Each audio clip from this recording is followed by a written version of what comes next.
Praise the lord. ક્રિસ્મોલ ભાઈએ તથા બહેનો, દિવ્ય દૈન સંદેશમાં તમારું સ્વાગત છે. જૂન 30મી તારીખ ઉપાસના ચક્રમાં સામાન્ય કાળનો 13મો રવિવાર છે. શાસ્ત્ર પાઠ સાંભળીએ. માર્કનો ગ્રંથ 5મો અધ્યાય 21થી 43મી કલમ સુધી. આ સંદેશ સાંભળનાર તમારા સૌ માટે અને તમારા પરિવારજનો વિશે પ્રાર્થના કરું છું કે જેવી રીતે આજના શુભ સંદેશ દ્વારા પ્રભુ ઈસુ સ્પર્શ કરી મરી ગયેલી છોકરીને જીવતા કરે છે અને જે સ્ત્રી પ્રભુને સ્પર્શ કરવાથી એને સાજાપણું મળે છે, એવી જ રીતે પ્રભુ તમને દરેકને સ્પર્શ કરે, તમને દરેકને સારી તંદુરસ્ત બક્ષે.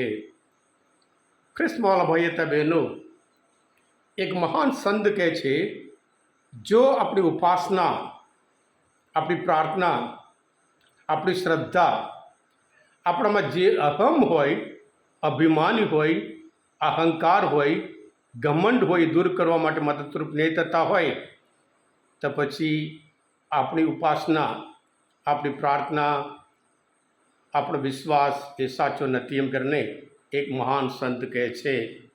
ખ્રિસ્તવાલા ભાઈ હતા બહેનો, આજના શુભ સંદેશમાં આપણે જોઈએ છીએ શ્રદ્ધાનો વિજય.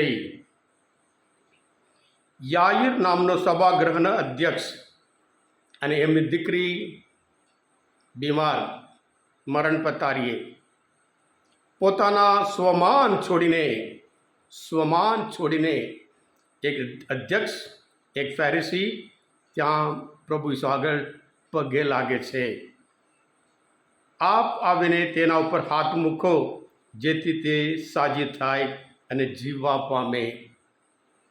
પોતાની દીકરી ઉપરના પ્રેમના લીધે જે નિરાશ થયા હતા, ભાંગી પડેલા હતા, દુઃખી હતા, અને અધ્યક્ષ એક મોટી વ્યક્તિ, પ્રખ્યાત વ્યક્તિ પ્રભુ ઈસુ આગળ આવીને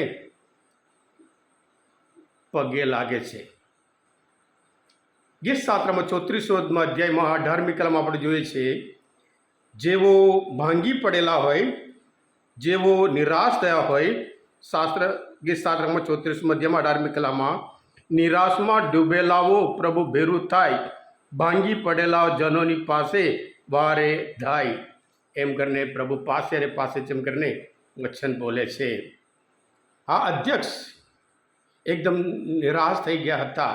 આમ તો બંને અધ્યક્ષ પોતે નિરાશ થઈ ગયા હતા, જે સ્ત્રી 12 વર્ષથી રક્તસ્રાવથી પીડાતી તે સ્ત્રી પણ નિરાશ થયેલા હતા. અને ખાસ કરીને પ્રભુ ખ્રિસ્તવાલા ભાઈએ તમને 5 બાબત આપણને જોવા મળે છે.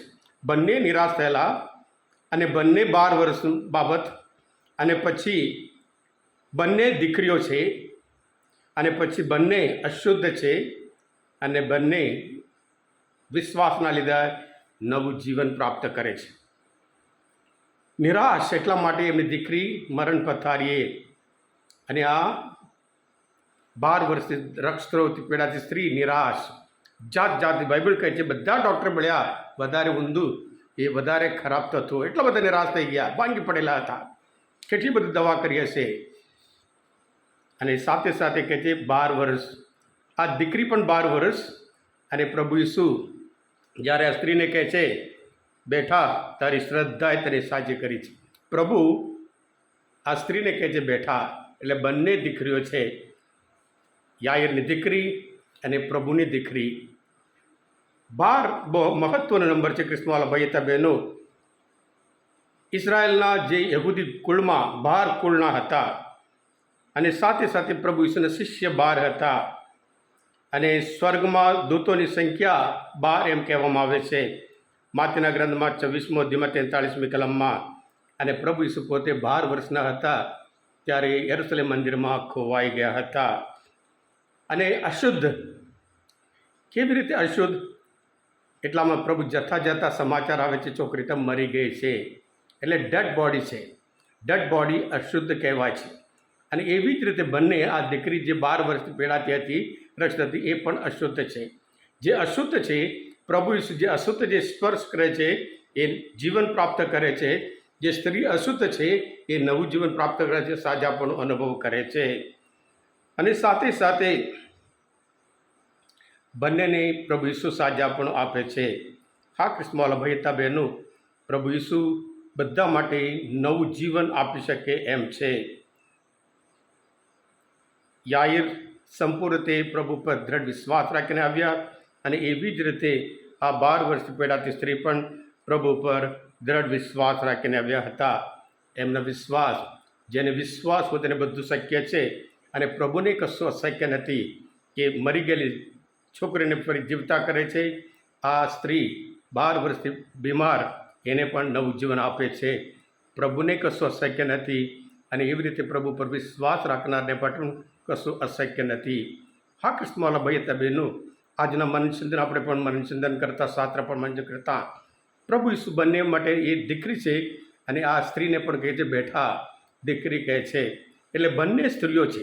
સમાજમાં સ્ત્રીઓ માટે કોઈ સ્થાન ના હોય, પ્રભુ ઈસુ આ બંને સ્ત્રીઓ માટે નવું જીવન આપે છે. સમાજમાં સ્ત્રીઓ પ્રત્યે બહુ અત્યાચાર ચાલતા હોય, તેઓ નબળા હોય, એ નબળાને પ્રભુ ઈસુ સબળ બનાવે છે. એટલે શાસ્ત્ર પણ મનચિંતન કરતાં આપણા ઘરમાં દીકરીઓ હોય અને બહેનો હોય, એમના કેવા સ્થાન માન આપીએ છીએ. સાથે સાથે આપણી પ્રાર્થનામાં, આપણા જીવનમાં કે આ અહંકાર, અભિમાની બધું છોડી, જેવી રીતે યાઈર એક અધ્યક્ષ છે, છતાં પોતાનું સ્વમાન છોડીને પ્રભુને પગે લાગે છે. એ સાચી ઉપાસના કહેવાય અને ત્યાં એના જીવનમાં અદ્ભુત ચમત્કાર થાય છે. એમના દીકરીના જીવનમાં આપણે પણ આપણામાં જે અહંકાર હોય, અભિમાની હોય, ઘમંડ હોય, દૂર કરી પ્રભુ પાસે આવીએ અને સમર્પણ કરીએ, નમ્ર બનીએ. પ્રભુ આપણને મહાન બનાવશે. હા કૃષ્ણવાલા ભાઈ હતા બહેનો, આ મનચિંતન તમે સાંભળતા, તમે શાસ્ત્રપાઠ સમજવા માટે, પ્રભુને ઓળખવા માટે મદદરૂપ થયા હોય, તમે પોતે દિવ્યતાનો સંદેશ સબસ્ક્રાઈબ કરજો અને બીજા માટે પણ ફોરવર્ડ કરજો, જેથી કરી બધાને ખબર પડે માત્ર જીસસ ક્રાઇસ્ટ આપણા દરેકના જીવનમાં અદ્ભુત કાર્ય કરી શકે. એ નિરાશ થયેલા હોય, એ ભાંગી પડેલા હોય, પ્રભુ આપણી પાસે આવે છે. આપણે વિશ્વાસથી નવું જીવન જરૂર પ્રાપ્ત કરી શકીએ છીએ. Thank you. God bless you all.